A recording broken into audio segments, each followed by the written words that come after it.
What's up, everybody? Você disse Save Me Teacher e eu apareci por aqui para explicar para vocês a diferença entre sotaque e pronúncia e para te provar por que você deve amar o seu sotaque.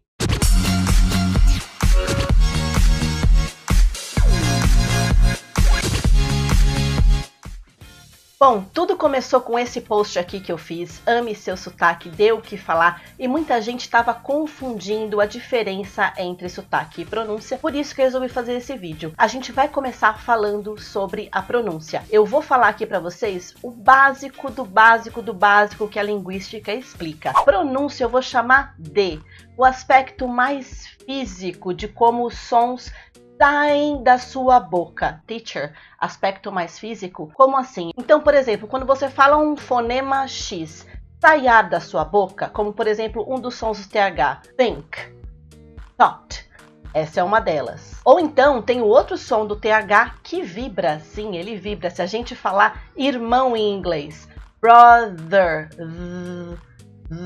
tá vendo como é um aspecto mais físico e fonológico? A gente precisa treinar para conseguir reproduzir esses sons que esses dois não existem na língua portuguesa. Mais um aspecto, e a posição da sua língua quando você emite alguns sons, como por exemplo, wolf, wolf. Quando a gente fala o L, a língua encosta lá no dente de cima, wolf, wolf.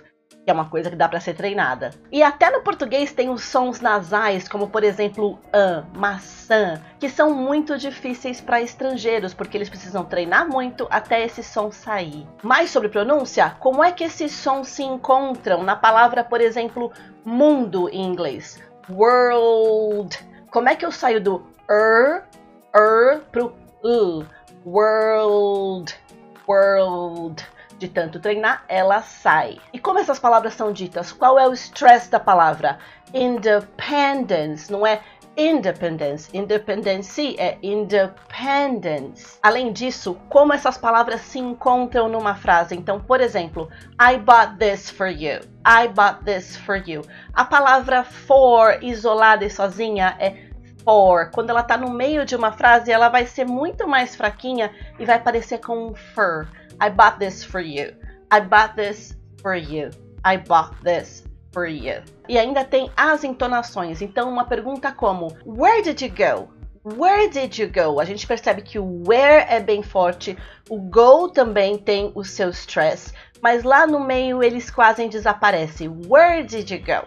Where did you go? Did ya? Did ya? Eles se juntam. Esses são os linking sounds. Tudo isso é treino de pronúncia. E tem uma coisa maravilhosa sobre o inglês, ou nem tanto, que é o seguinte: as letras não necessariamente representam os sons e isso confunde muito o aluno. Então, por exemplo, a palavra about começa com a vontade é de falar about, mas esse primeiro som é um schwa, é about. Ou então a palavra though, a gente tem O-U-G-H e o som é de O, mas esse som vai mudar, por exemplo, bought, O-U-G-H-T, bought, vira ot. Tudo isso viram dois sonzinhos, ot. Então, esse aspecto físico da emissão dos sons é a pronúncia e ela precisa ser muito treinada, muito praticada para aos poucos sair com clareza. E quando a gente aprende uma língua estrangeira, a gente não pode negar que existe a influência da nossa língua materna. A gente passou anos e anos e anos treinando o aparelho fonológico para falar português. De repente chega um outro idioma, o inglês, o espanhol e o alemão, e a gente tem que treinar isso aqui tudo de novo. Então esse pedacinho aqui é a pronúncia. Agora a gente vai falar de sotaque. Se você der uma olhada aqui do lado, você vai perceber que sotaque engloba a pronúncia. A pronúncia é só um pedacinho e sotaque é muito, muito, muito mais que isso. Tem vários outros aspectos que vão influenciar na música do seu idioma, na música de como você fala inglês, aquele ritmo gostoso. Eu falo, quer dizer, as pesquisas falam que sotaque é a sua identidade. Identidade, teacher, como assim? Ele é quem você é. Mas como assim, quem eu sou? O aspecto mais clichê que a gente conhece é a localidade, o aspecto de tal lugar, de tal país, de tal estado, de tal cidade, mas ele pode vir para o micro também, de tal comunidade. Esse é só um dos aspectos. Então, por exemplo, no Brasil a gente tem o sotaque de alguém que mora na cidade de São Paulo, o sotaque de alguém que mora em Porto Alegre e assim por diante. Mas não é só isso, não.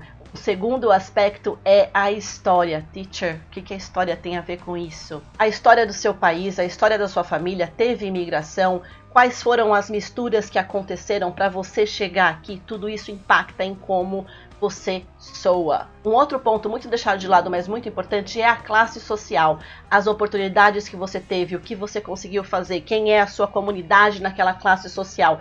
Isso impacta muito no seu sotaque, porque tem a ver com vivências. Tem um outro ponto também que é a faixa etária. Conforme as idades vão mudando e o tempo vai passando, você percebe que pessoas de faixas etárias diferentes vão soar diferente, vão ter um ritmo, uma entonação um pouquinho particular. Então isso também influencia. Um outro ponto, se a gente está falando aqui de sotaque em língua estrangeira, do seu sotaque como brasileiro em inglês, a gente tem que considerar que existem todos os componentes da sua língua materna, o ritmo, a entonação, como você produz os sons, ele também vai influenciar no seu sotaque como língua estrangeira. Ele também vai influenciar no seu sotaque em inglês. Então vocês entenderam que pronúncia é só um pedacinho de sotaque. Sotaque envolve muitas outras coisas que na realidade são quem você é, e a gente não quer apagar quem você é, porque quem você é maravilhoso. Agora, treinando a pronúncia, a gente não tem só o que você é, mas o que você pode se tornar. Você pode se tornar alguém que se comunica com clareza,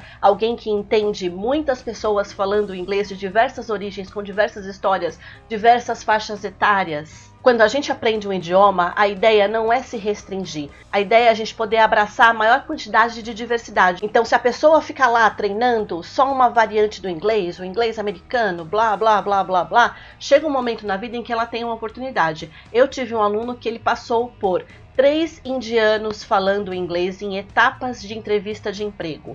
3 entrevistas. Então, se ele tivesse só treinado uma pequena variante do inglês, ele ia ter grande dificuldade de se comunicar. E o que eu quero dizer com isso? Gente, o número de não nativos falando inglês é muito maior do que nativos. E você precisa abrir sua mente, abrir seu coração, porque tudo isso é inglês, tudo isso é lindo e toda essa diferença faz parte. Quanto mais você treina a escutar pessoas com diferentes sotaques, menor vai ser o choque quando você encontrar um sotaque completamente diferente. Isso quer dizer que treinar ouvir pessoas diferentes vai te transformar em uma pessoa mais hábil na hora de se comunicar em inglês. Ah, teacher, mas eu quero falar como um americano. Bom, a primeira pergunta que eu faço para você é: qual americano? Porque existem tantos sotaques nos Estados Unidos. Para te dar uma ideia, por exemplo, você pode falar como um New Yorker, você pode falar como um Midwestern ou então Southern accent. Mas essas pessoas falam assim porque elas têm toda uma história e todos aqueles componentes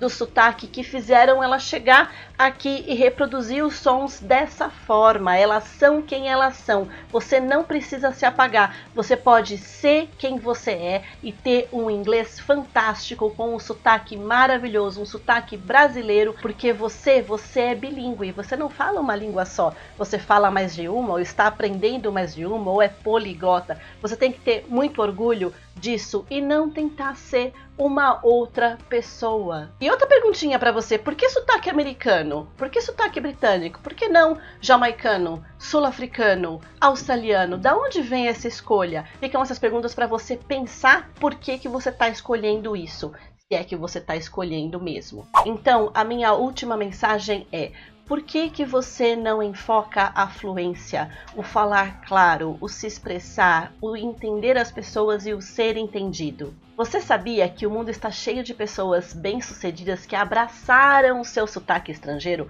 Eu vou dar um exemplo aqui de pessoas que talvez vocês reconheçam. Nos Estados Unidos tem o César Millan, que é o encantador dos cachorros. Ele é mexicano. Tem também a nossa querida Gisele Bündchen, que tem o seu sotaque brasileiro e que arrasa muito no inglês. Aqui no Brasil a gente tem, por exemplo, o Olivier Anquier, e o Claude Troisgros, que são chefs franceses que moram no Brasil, adoram o Brasil e falam português maravilhosamente bem, cada um com seu sotaque diferente. Coloca nos comentários mais pessoas famosas que vocês lembram que abraçaram os seus sotaques e estão aqui falando inglês como língua estrangeira ou português como língua estrangeira e que abraçaram o seu sotaque, porque você pode e deve amar o seu sotaque. Ele é quem você é, ele é a sua origem. Esquece isso de falar como um nativo, fale como você. Pratique a pronúncia, se expresse com clareza. Dê valor a quem você é. Eu espero que vocês tenham curtido e que agora vocês saibam um pouquinho mais sobre a diferença entre pronúncia e sotaque. Vai lá, pratica bastante a sua pronúncia and see you next time! Hey, fica ligado que no próximo vídeo a gente vai trabalhar com conditionals, sim, com as condicionais do inglês.